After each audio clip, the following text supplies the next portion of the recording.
The second of 6 talks in the Anthropology speaker series. Tonight we're going to hear about what it means to be an ethical consumer.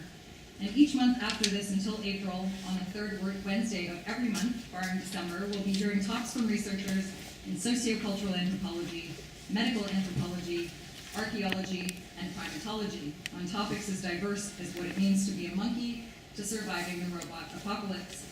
Like us on Facebook or sign up at one of our tables outside to receive notifications about future talks.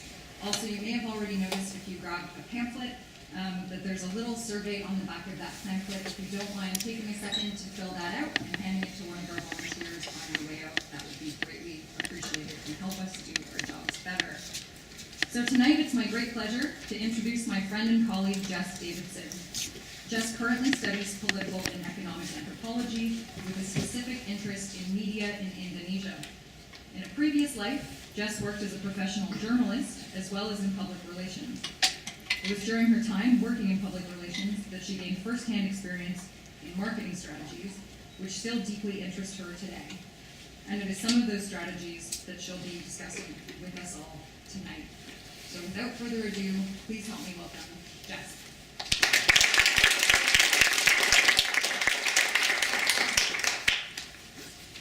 Thank you. I'm just going to try to figure out my mic situation. Can you hear me okay in the back? Yes. Okay, perfect. So thank you very much, Kim, for the introduction. And thank you all for being here. I'm really excited to be the second speaker in the Anthropology speaker series. Well, my talk description is somewhat thick with academic language, the marketization of morals, commodification of activism, neoliberalism.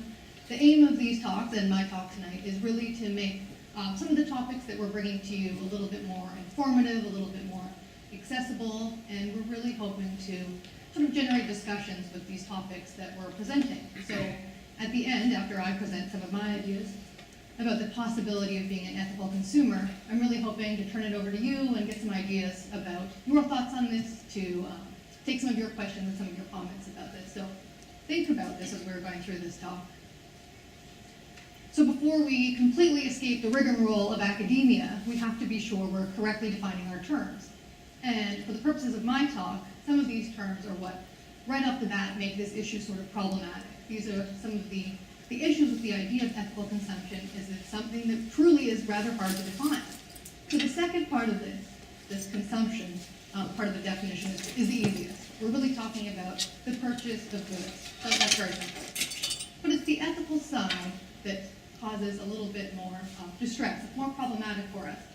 Because how do we define that which is morally correct? How do we know when something is honorable? What does that mean, and to whom? Who gets to decide on these labels that we place on consumer products? So I thought we could introduce a definition from another anthropologist, James Carrier, who some of you might be familiar with, to help tease this idea out a little further. But still, this is problematic. So James Carrier takes the definition a little bit further than does the Oxford Dictionary, as anthropologists like to do. He adds a few more words. But he really talks about ethical consumption at a very personal and individual level. So this is something to keep in mind throughout the talk, because a big part of this new form of social movement, this ethical consumption, has a lot to do with the individual. It's really a personal response to a larger situation. Carrier also talks about the fact that this form of consumption has a lot to do with the way that goods are produced. So this is interesting, because when we're thinking about ethical consumption, there seems to be much more to it than just the way goods are manufactured. That's a huge part of it. I'm sure that sweatshops immediately sprung to people's mind when we're thinking about this very topic. But what about materials and products that we're purchasing and consuming? What about the use of these different things? What if they're harmful to people or the purchaser? I mean, we have to think about these other items as well. And of course, we still have this problematic aspect of what is ethical criteria? What does this mean? So to begin, I wanted to show a few examples of items, that are often talked about as if they're part of this whole ethical consumption realm, pretty easy and don't need to be critically unpacked very far. So goods that help fund research are one such example that really has become very popular nowadays. And the Pink Ribbon campaign is such a huge example of this. I mean, if you go into any Shoppers Drug Mart or store that sells beauty products, you're sure to stumble across this pink ribbon.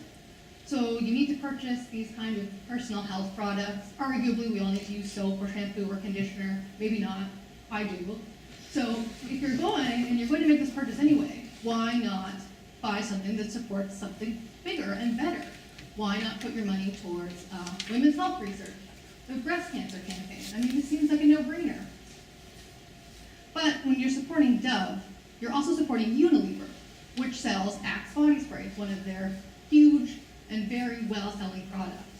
So Axe, as many people who are familiar with their commercial and advertising know, they have really been critiqued a lot over the years because their products are said to really sexualize women. So this is sort of a tame example of some of the ads they have out there, but this is something to keep in mind. So the same person who's buying Dove and really trying to support women's health and feel good about being a woman might object to this idea of supporting the same kind of product. At least we know that Unilever loves women's breasts. So another big example that we hear about a lot is organic products. So organic fruits and vegetables are what often springs to mind, I'm sure. But also organic material and clothing has become really in fashion right now. And again, we have this idea that we need to buy clothes. When we go out into the world, we need to cover up. We're living in this crazy world that we have to put on t-shirts. So again, why not make a purchase that's a little bit better for the environment? Why not buy organic cotton? We know we're doing something really good. But the largest producer and seller of organic cotton right now also happens to be H&M, a company that anybody following these kind of news stories knows has been called out a lot in the last couple of years for really poor working conditions overseas. So again, we see it's not that simple. One more example. And this one's kind of the poster child of ethical consumption. When I think about ethical products and people making ethical buying decisions, I mean, a hybrid really springs to mind pretty immediately. And the Prius is the poster child of this movement. It's the planet's favorite hybrid. But again, it's not that simple. It's Toyota that owns the Prius, and also one of the biggest gas-guzzling cars on the market right now. So these are just a few examples to highlight the fact that this ethical consumption movement is not as easy, as natural, and easy to figure out as one might assume. I gather since you're all here tonight, this is something that people have thought about and realized that it's not easy as what meets the eye, but I just wanted to get us all thinking about some of these topics. So tonight's talk will really explore how ethical consumption as a form of activism has become very much a common practice. I will talk a little bit about what the current political and economic landscape contributes to this way of thinking, how this thinking has evolved over time, and how this idea of the consumer activist has really flourished over the past few years, and really unpack some of these various problems associated with ethical consumption. So I've talked about a few, but we'll take it further. One of the biggest problems, of course, is the fact that ethical consumption can really feed back into these systems that shoppers are aiming to fight with their purchasing decisions. And lastly, because I realize this all sounds very negative and we're fighting a losing battle, some recommendations for things that we could keep in mind or try to do going forward if we leave here thinking that this is all kind of hopeless. I hope that's not what you leave feeling. So first, let's take a look at the current political and economic landscape in which we're living, which I would define as, and many people would define as a time of global neoliberal capitalism. So broadly, this is an economic, a group of economic policies and really ideals that promote things like free markets, free trade. It's very much about the individual, private property rights, and entrepreneurship. The role of the state within this broader economic system is really minimalized, as the state is said to prop up the markets. It's about free markets, it's about keeping the markets functioning. The state is no longer what's meant to provide social support or help for its citizens. We should be relying on the market to do that. Within the system, citizens have really been reimagined or reconceptualized as entrepreneurs, as companies of one. We can get out there, we can make change. It's really up to us as individuals. Don't worry about the collective, we all have the power to do this. So it's really no wonder then that within this larger framework, this idea of the consumer activist has really thrived. We can make changes on our own. We can work within the economic sphere. We don't need the state to help us. So with this in mind, then let's turn to what the contemporary activist discourse looks like nowadays. So commodity activism has really become a movement that exists within the economic sphere. So as I said, the state's role is really seen as being minimalized, and there's this real turn to the markets to help make change. So social justice has been really repositioned as something that can be achieved through ethical or responsible consumer choices. There's this message and this idea that the markets act as a signaling device. So what that means is, through our market transactions, we are signaling some kind of preference or some kind of desire. And in theory, at least, we're signaling our values. So this is a trend that has really permeated the activist discourse. It's this idea that change can be effected in this way. It's become very, very popular. In fact, a Statistics Canada survey found just 2 years ago that among people who self-identify as activists, this is one of the leading ways that they're making changes through their consumption patterns. So I have this weird chart up here that I realize is not very clear, but this is speaking to a pattern that's happening right now in Canada. Since the turn of the most recent century, so the 2000s and beyond, political action and political activity has remained pretty flat. And in fact, in younger generations, it has started to decline. The only area that bucks this trend is ethical consumption, which again, people have self-identified as a form of political action.